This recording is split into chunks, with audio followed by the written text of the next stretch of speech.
Masih bersama kami di Presisi Utama. Ancaman resesi kembali menghantui Wall Street dan pelaku usaha AS setelah data ketenagakerjaan menunjukkan perlambatan drastis penciptaan lapangan kerja. Bisakah Bank Sentral AS atau Federal Reserve mencegahnya? Berikut laporan Nova Purwadi dari VOA.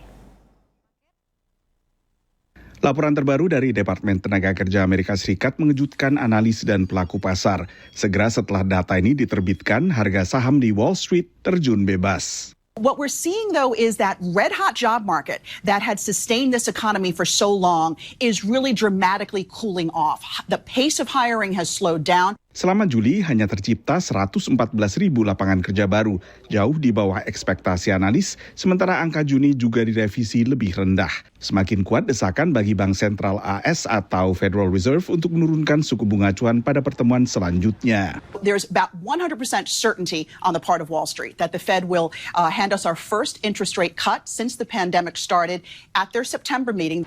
Dalam pertemuan terakhirnya akhir Juli, the Fed mempertahankan suku bunga acuan sambil mengisyaratkan siap menurunkan suku bunga mulai September.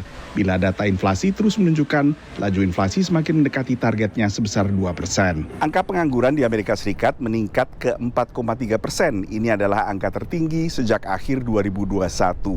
Dan ini menguatkan kekhawatiran di antara analis, pelaku pasar, dan pelaku usaha bahwa yang akan terjadi bukannya soft landing alias pendaratan empuk seperti diinginkan the Fed, melainkan ancaman resesi.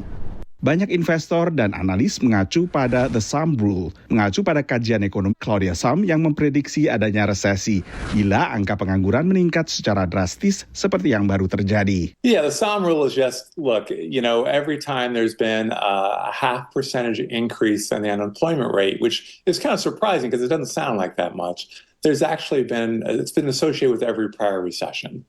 So that's concerning. The reason why we're not mega concerned is because there's been all sorts of distortion in jobs data the last few years. First, you had the pandemic. Now you've had massive immigration.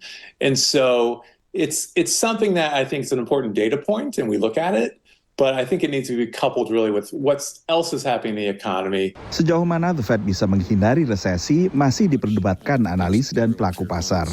Claudia Sum herself, the former Fed economist, said today, look, it doesn't mean we're in a recession just because our kind of 3-month moving average unemployment rates ticked up more than 0.5%.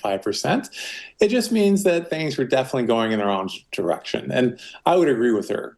Coupled with ISM report missing yesterday, manufacturing kind of future orders were significantly down. Jobless claims also jumped yesterday.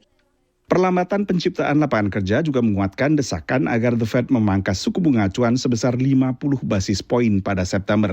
Tak lagi hanya 25 basis poin seperti proyeksi semula. Dari Washington DC, Nova Purwadi dan tim VOA. Tetaplah bersama kami, Presisi Utama akan segera kembali.